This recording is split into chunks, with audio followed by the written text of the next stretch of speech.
Hi, this is Dr. Anya, and welcome to my marketing channel. I would like to talk about crisis. It has been estimated that majority or good amount of businesses, 70-80% businesses, will experience some form of crisis in their lifetime. Little did we know that there came a coronavirus pandemic, and one way or another, sorry, my dog is, here it is. My dog is breathing. Little did we know the coronavirus pandemic came, and suddenly everybody was at crisis one way or another.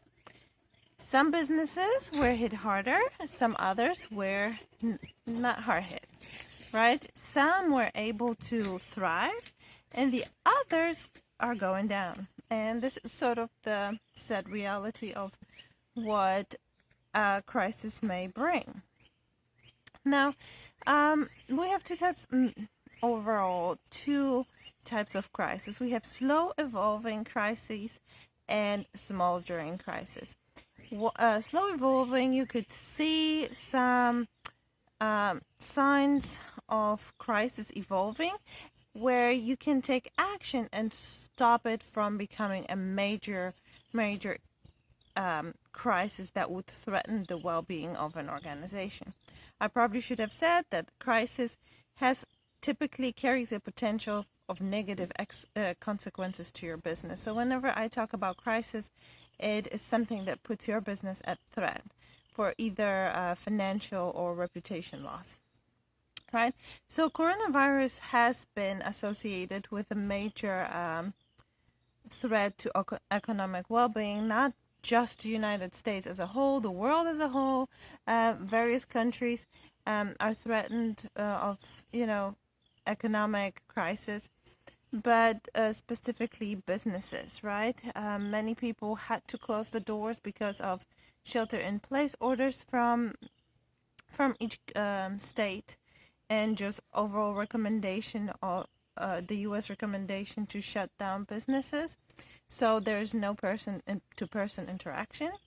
Big businesses were able to, like Amazon was hugely thriving, but was also in the sense of at a heightened crisis because they had to limit which products they're sending out. So they had to adjust on the go. Then there are some smaller shops they had to close down. We know about meatpacking industry. They had to close down because of the proximity of people working there together. So a lot going on. Now, some businesses, they're sort of small entrepreneurs who work out of the house. They sort of were on the best side of it because they didn't have to shut down any business, and of course essential businesses that had ability to keep distance between employees were able to keep going. Now, here is the interesting part. Was coronavirus, or is corona, was really, it was this crisis predictable or not? Was it slow evolving or quickly emerging? Well, there is a big argument. A lot of people say that perhaps it was smoldering. We didn't expect that it was going to happen, but really, didn't we? Because there have been warning signs of it, of a potential virus spreading already years ago. And then, even if you didn't want to believe this year we had early signs of it. First, China, we knew about China early on, and then Europe. So minimizing the potential effect early in, I think, end of February and early March was a major business mistake. It is a normal human response to sort of minimize potential negative implications of any crisis or any threat. So I see it as a normal human response, but it wasn't a business response, okay? But whether coronavirus was quickly evolving or slow evolving crisis, the point is that if in fact 70 to 80% of businesses will experience some sort of crisis, you have to prepare for it, right? Well, what does it mean? It means you need to have a plan in place. Crisis plan. And this usually happens in the pre-crisis phase. Crisis consists of typically three different phases, right? You have this pre-crisis, actual crisis, and the crisis itself can have different sort of stages, from, especially if it's slow evolving, it's like a spiral. It's a it starts small and then just gets bigger and bigger and bigger. So during the actual crisis, you would have sort of signs that you have the ability, where you have ability to stop the crisis from, spiraling out of control. And then finally, after crisis, post-crisis, where you usually go back to business, image restoration, restoring of trust, and so on. So today I really want to focus on pre-crisis, since majority of business at some point will face crisis. With coronavirus, basically all business faced a degree of crisis, right? Whether you had to shut down, or maybe you had so much business, you also had to shut down. You had to slow down, or there were major delays in shipping, or whatever it may be. But the point is that you have experienced some sort of out of ordinary due to the crisis, and that has had a potential negative consequence, or it carried a potential for negative consequence to your business. So how do you prepare? Well, you need to have a plan in place. In that plan, you have to have literally written out what to do. And now we know that there are some different sources of threats, and you can have a generic crisis plan, and you can have different types of variation of plans depending on the type of crisis. And there are a crisis stemming from you threatening customers, putting your customers at risk, or potential or maybe some employee related threat or crisis, right? Then you can have environmental, you can have political related, various types. And in case of coronavirus, it was public health. So, again, you can prepare, you can have variation, but in general, you at least have to have a plan in place that you follow. Now, businesses and perhaps government has, like I said, variations, and there maybe or maybe not. This is not for me to say. You can Google it yourself. There is a crisis plan in case of pandemic. So, what should be in that sort of plan? At least action. The first, what you're going to do, right? In my previous video, I mentioned that with an initial hour of crisis happening, you need to at least address of what is happening. So, for example, if it became public that you have done something to harm a customer, or your employee has maybe broken a law, and so you have to, my kids, my bad. You see, during crisis, we educators teach with kids around.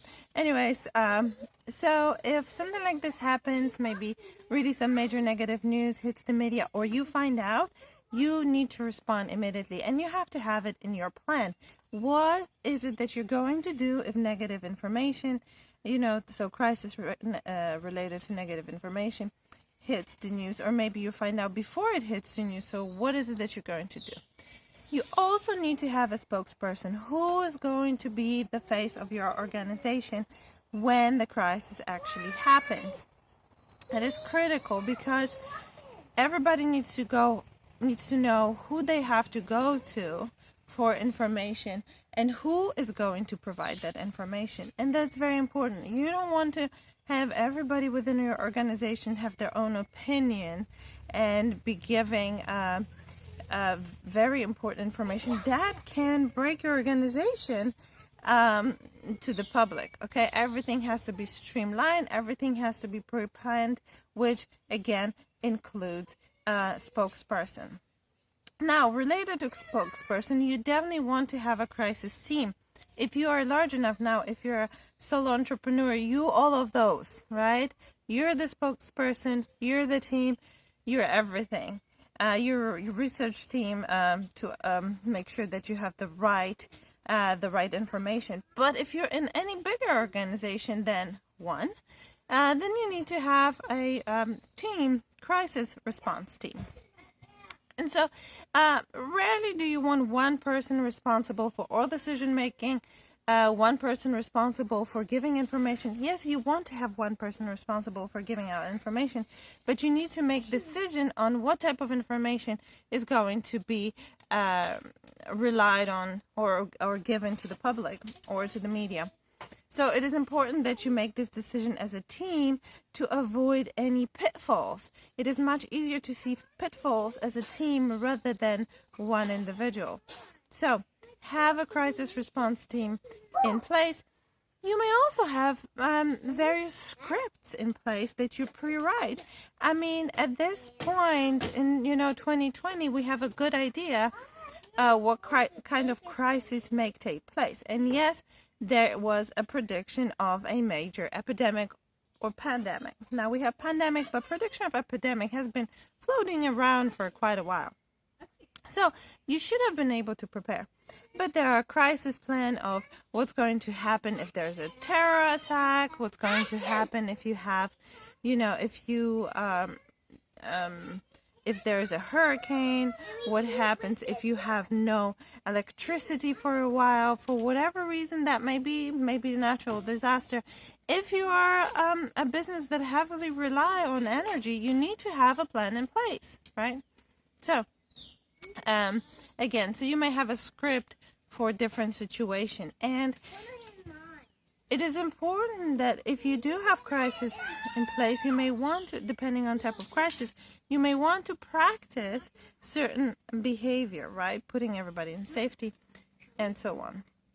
So let's recap. Different types of crisis exist. Slow evolving and smoldering, so rapid and unexpected. You need to prepare in your pre-crisis phase. You need to prepare for eventual crisis, since majority of organizations are going to have going to experience a form of crisis during their lifetime. Then you definitely need to prepare for it. You need to have a plan. You need to have a crisis response team. You need to have a spokesperson in place, and it's good to have a bunch of scenarios. Sorry about that, kids. And finally, you want to respond. You want to have a timeline of a response and how you're going to go about it.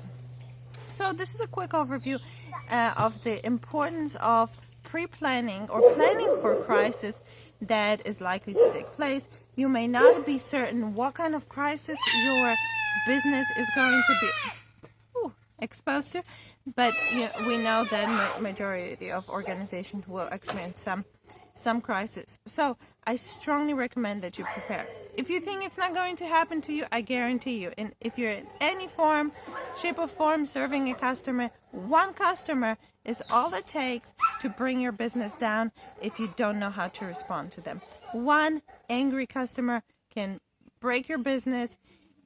Their whatever negative story can go viral, and if you do not have response to it, you're fried. So have a plan in place when everything is in peace, when there is no crisis, so you have this whole crisis.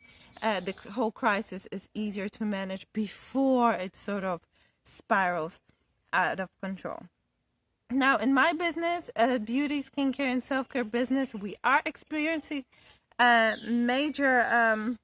major shortages when it comes to raw materials and packaging, and due to simply logistics and supply chain issues. So we as an industry are sort of dealing with this, especially as the smaller businesses, because larger businesses are probably stocked up and doing just fine. But any smaller businesses is experiencing shortages. So how do you plan for that? You definitely should have number of suppliers who are able to supply to you the same type of raw materials. Now, obviously, when that runs out, we're sort of out of luck, and we just have to either innovate or we need to find a way to get the supplies, or just wait. And well, that's going to be the topic for the next installment of this little meeting. So have a good one, and I'll talk to you soon. If you have any comments, feel free to drop them down below. And if you found this useful, give me a thumbs up, because it's always nice to see that you appreciate my time. And I hope I was able to help you. Have a good one, and bye-bye.